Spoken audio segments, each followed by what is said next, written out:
Well, Matty, when you've got a Masters category, you need a master commentator, and I couldn't think of anyone better. DJ, welcome back. It's been a little while since we did this because the Touring Car Masters boys didn't run at Bathurst last year.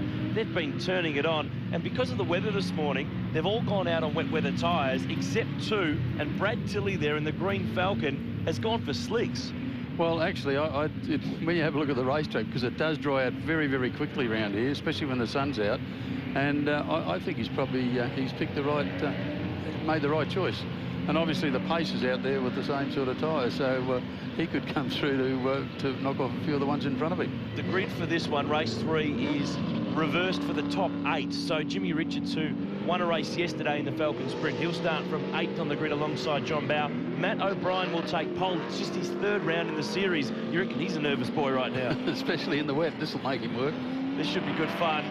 This really does bring back memories of the glory era of 1960s and the 1970s. And it's taken 37 years, but a V8 Charger has made it onto the grid at Bathurst. Remember the supercar scare of the early 70s? Yeah, that was all done by Evan Green when they originally they put a real kibosh on all the what they call the supercars, you know, the Phase 4 Falcon and the V8 Tirana and also the V8 Charger.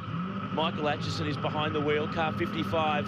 The E55 Charger will be in car with the anti-camera with the 7-time great race winner Jimmy Richards in the Falcon Sprint. Now, it doesn't have the power of some of these other cars, including JB's Camaro, but it's a bit lighter, so across the top it's pretty quick. Well, it is very, very quick across the top, but let me tell you, yesterday he wasn't losing anything, any ground at all, up and down the mountain because of the fact that the car's a lot lighter. Obviously, it's got a smaller engine, but it's all about power to weight, and I think you know, Jimmy's got a very good combination there, and obviously his skills in the wet are fairly renowned as well. Here's the Charger that we talked about.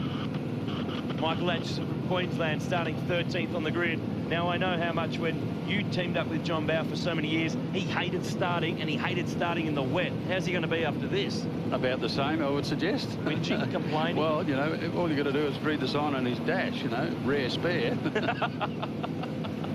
So Matt O'Brien will start on pole position in the HQ Monaro. Alistair McLean in the Camaro on the outside of the front row. Steve Mason, former champ in the Touring Car Masters category, with Drew Margette on the 2nd row. Brad Tilley is on the dry part of the track, so that's a good way to start on the slicks. He's alongside the reigning champ, Gavin Bullis, in the Boss Mustang. A full field. We're going to turn back the clock at Mount Panorama with the Bianchi Touring Car Masters, and the dry side of the road is the one to be on. It sure is. And when you see Tilley, he's already made up a couple of spots already, so you know, that for him is going to be a good thing, because that thing is a rocket ship up the hill. And look at Jimmy, he doesn't lose anything going up that hill. It's a 289 cubic inch engine up against the big banging Camaros and Mustangs. Alistair McLean leading the way up Petters Mountain Straight, and such a mixture in this field. There's Falcons, there's Mustangs, Chargers, there's even Porsche 911s. And see, the guys that have got the wet weather tyres on will be looking for the wet part of the road. Here's Jimmy, pressuring. I bet you Jimmy's saying to himself, gee, I wish I had a pick slick. It is starting to dry. That's one thing about this racetrack, it does dry out very, very quickly. Richards and Bowe. Steve Mason right in behind them. Because these cars, even on the dry tyres, they get very squirmy towards the end of the race, and being on wets on a dry track, they're going to find it very, very difficult towards the end in the last 3 or 4 laps. And Brad Tilley at the top is stacking them up just a little bit, just taking it steady. First time across Bianchi Skyline.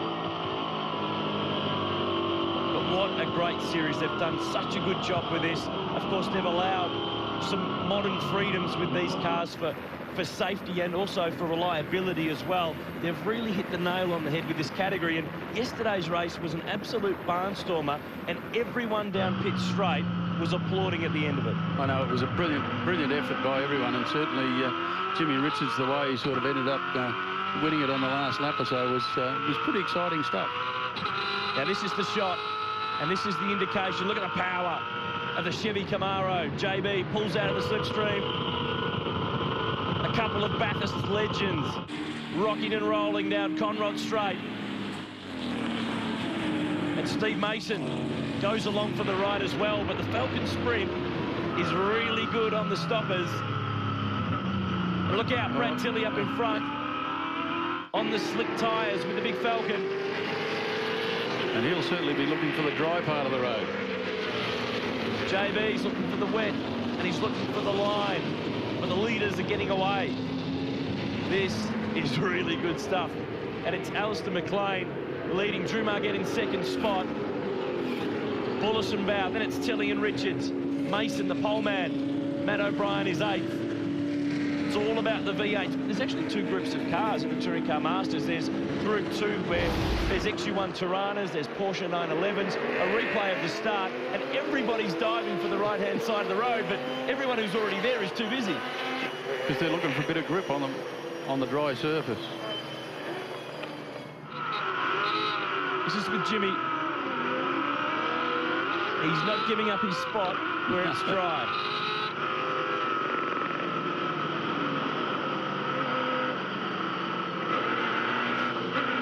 You don't often see that either. A bit of rubbing in this category. It's all very gentlemanly. The boys have been getting stuck into it this weekend. There's been a few panel rubbing moments, but they're getting stuck into it. So they're not just here for show.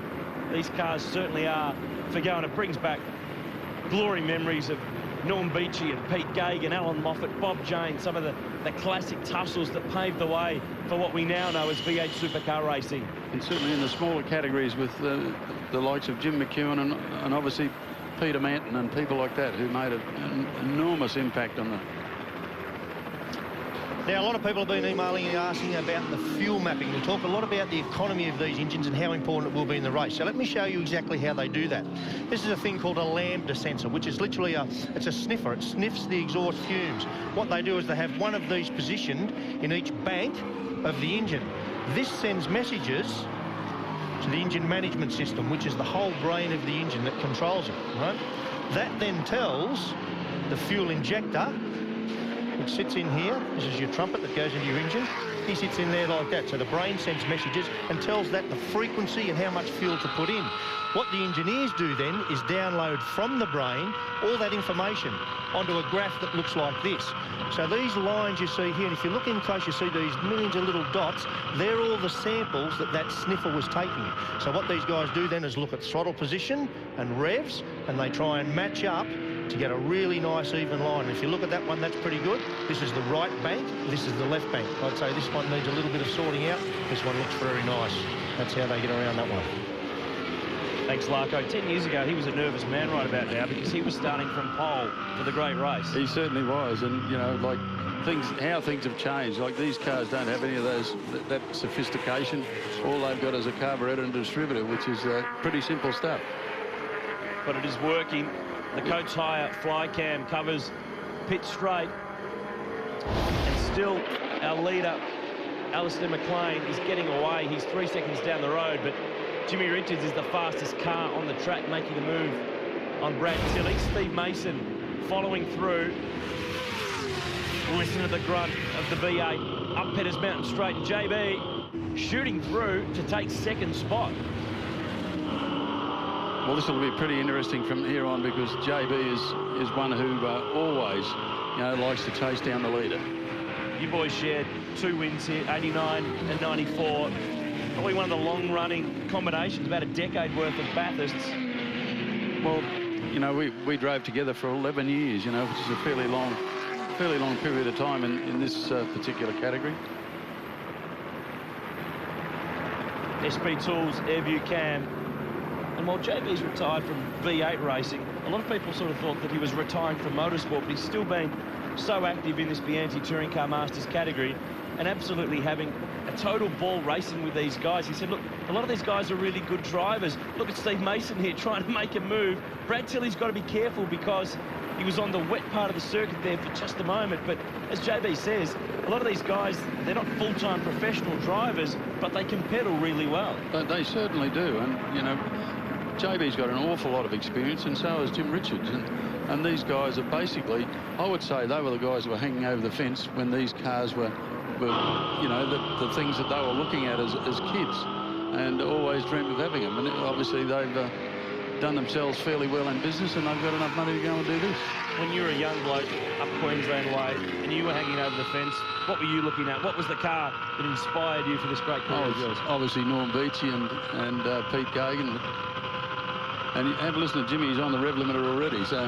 It's out of breath. It's just run out of revs, yeah. Look at them bounce. Back in the day, in the 70s, there was no chase to deal with. It was all the way straight. Straight all the way down, and the humps got, you know, fairly severe by the time you got to the end, doing like 150-odd mile an hour. And these cars are actually a bit quicker around here than they were last time they ran in 2007, and improved Hoosier tyre that they've been running on has chopped the lap times down by about 4 seconds in the dry, so they've really been getting stuck into it, but they can't catch Alistair McLean. The Chev Camaro is 5 seconds down the road. Jim Richards, at 62 years of age, he's still getting stuck into it at Mount Panorama. The Bianchi Touring Car Masters turning back the clock at Mount Panorama. Comes to memories and the mountain. The Touring Car Masters are giving us plenty as we count down to the Super Cheap Auto Bathurst 1000. Having a look here at Trevor Talbot, the Tirana XU1. He is the Group 2 Championship leader in the Bianchi Touring Car Masters category. When you talk XU1 Tiranas and Bathurst, I think someone sitting next to me, as we have a look at the replay here of Trevor getting into the door of the Charger, I think someone in here made his Bathurst debut in an XU1 Tirana, did he not? Well, I certainly did back in 1973, believe it or not, and it was one of those sort of very memorable moments. Brad Tilley and Jim Richards getting stuck into things here. Mind you, those Tiranas now are a lot faster than the ones we used to run. It's quite amazing when you see that the development has gone with these cars is just huge with all the technology today. The engines are producing so much more power, it's not funny. And of course, 73 was the year that Alan Moffat and Ian Gagan took the win. Peter Brock and Doug Shivers famously ran out of juice. Yeah, and I think Doug ran out of juice too. Pushing the car in the pit lane. Jimmy Richards charging on. There's his young fella Steve, and Mick Webb, who's been around for many years, works with Jimmy on the Shannon's Falcon. Mick Webb used to do Moffat's cars going back a long time ago. Yeah, absolutely. The RX-7 Mazdas, the rice burners, as I think you dubbed them. And the Falcon, yeah, well, the rice burners, but mate, they really weren't a touring car, were they? When you look at them, as I said, you couldn't go on holidays and put the family in the budgie in the back and everything. Wasn't too many spots to put them. No, great little car though. Bowen Richards, third and fourth. Brad Tilley on the replay here. The slicks are starting to work. Lap 5 of 7. He's the fastest car on the road, and he's catching Alistair McLean, the leader. He certainly is. He's only got a couple of laps to do it though. We looked at one another at the start of this and thought, oh, slick tyres, damp track. That's a brave call, but it's paying off. Well, it certainly is. As I said, the last 3 or 4 laps of this race, it's really going to show, you know, how good the actually tyre choice was. And on the track, you can still see the red dust from that dust storm that came through too. Have a look at these two. Between them, 10 wins in the great race. In fact, 2 for JB, 7 for Jimmy, 9 altogether. Wins in other events here as well over the years. But Brad Tilley, that's the margin. It was 4 seconds earlier on. It is coming down all the time, and he's still got a couple of laps left. He certainly has, and with the horsepower that the Falcon's got, I think that McLean's going to find it very, very difficult. 2 laps to go, Jimmy. 2 laps. JR makes a move on JB. Down at turn 1.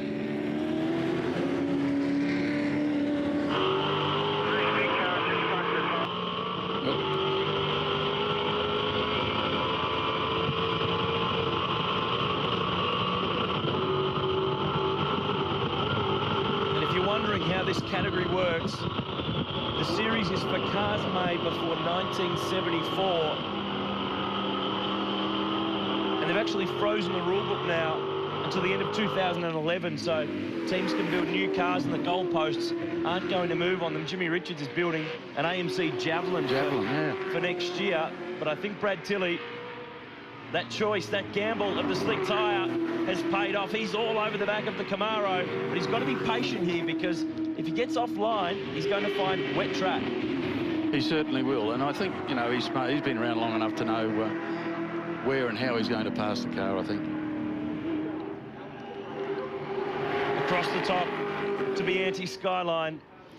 Because those wet weather tyres now would be really starting to feel like a bit of marshmallow, I think. And on a big heavy car as well, that's doubly as bad as any other car. Well, you've got to remember too that you know, the brakes on these things aren't all that flash either, so they are restricted in a lot of ways. Our SP Tools air-view cam, and you can see that it really has started to dry out. That sun starting to create that dry line. At the end of this one, there's one lap to go. And Tilly, the big V8 Falcon, is gaining, closing in. Takes a big move, though, to get it done at the chase. He's not really too close.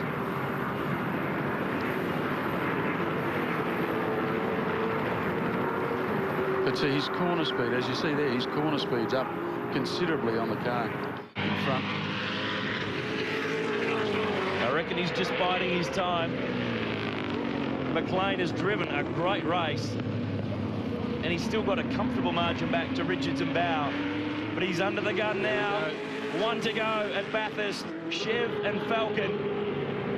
And the Falcon and the slick tyre is going to win out. And listen to the fans on pit straight.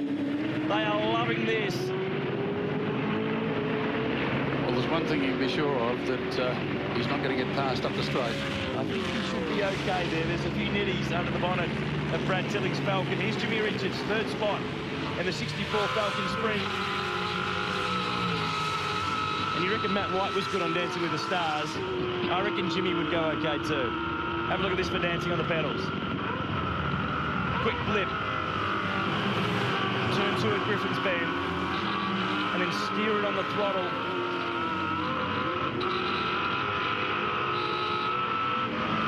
You've got to always have that confidence tap on the brakes, because there's nothing worse than arriving at a corner and finding the pedal halfway to the floor. Just a little lift there as the car gets light, and now nail it.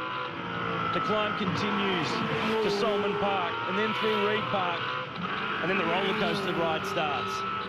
And this is where the car gets very heavy on the steering, down through where the road disappears from underneath you there.